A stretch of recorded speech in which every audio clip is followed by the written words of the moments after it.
India, the home of many great spiritual masters who have brought wisdom and truth to earth, inspiring us to seek a higher purpose in life, thus uplifting humanity to a divine state of being.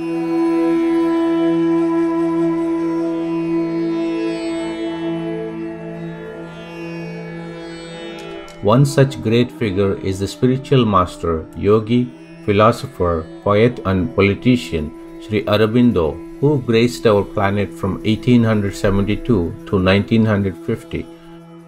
Sri Aurobindo's time in political career was dedicated to achieving India's independence.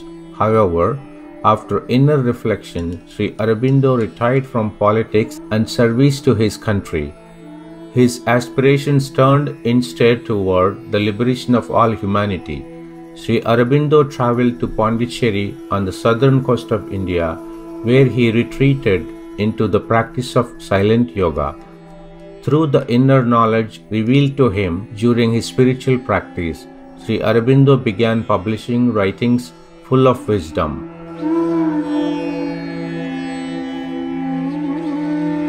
Today we present to you Chapter 1 of Book 1, Omnipresent Reality and the Universe in the Life Divine.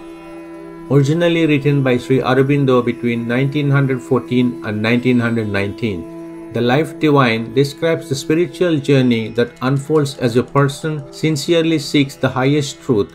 Such a journey leads to the soul's awakening and the direct experience of divinity. Chapter 1. The Human Aspiration. She follows to the goal of those that are passing on beyond. She is the first in the eternal succession of a dawns that are coming. Usha widens, bringing out that which lives, awakening someone who was dead. What is her scope when she harmonizes with the dawns that shone out before and those that now must shine? She desires the ancient mornings and fulfills their light. Projecting forwards her illumination, she enters into communion with the rest that are to come.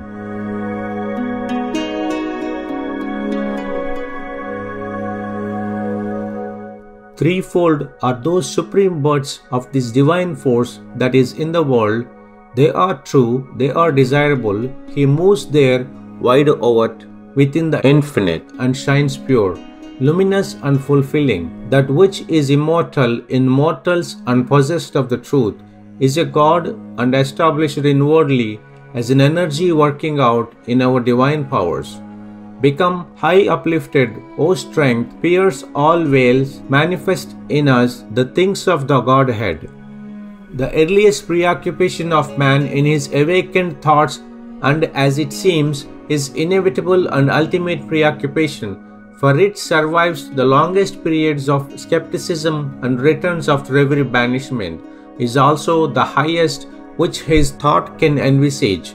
It manifests itself in the divination of Godhead, the impulse towards perfection, the search after pure truth and unmixed bliss, the sense of a secret immortality.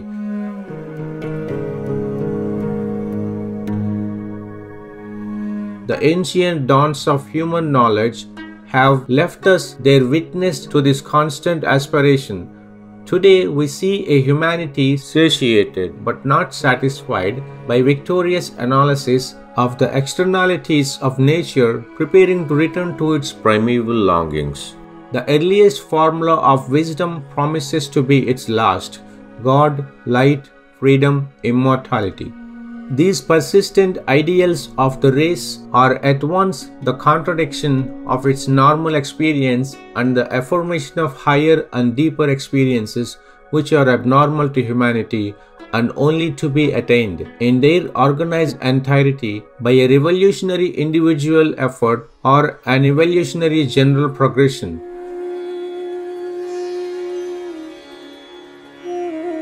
To know, possess, and be the divine being in an animal and egoistic consciousness.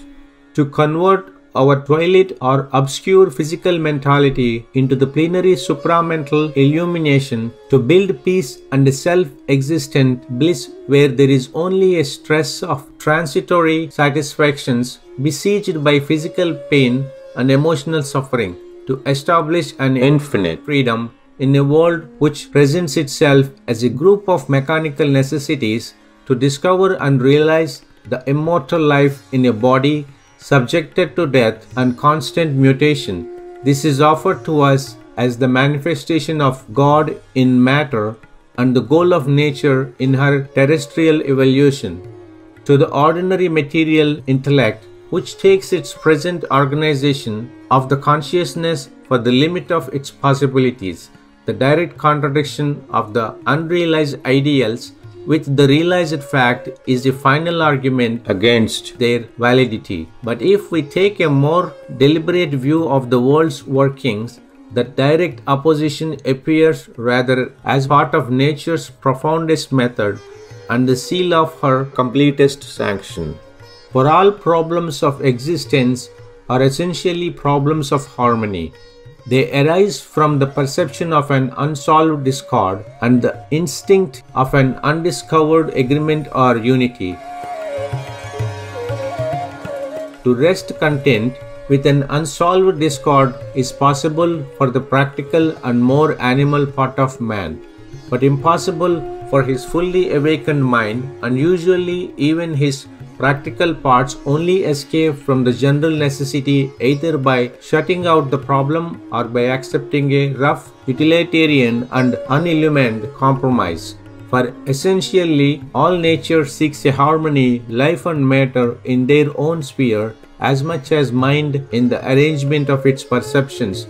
The greater the apparent disorder of the materials offered, or the apparent disparateness, even to irreconcilable opposition of the elements that have to be utilized, the stronger is the spur, and it drives towards a more subtle and puissant order than can normally be the result of a less difficult endeavor.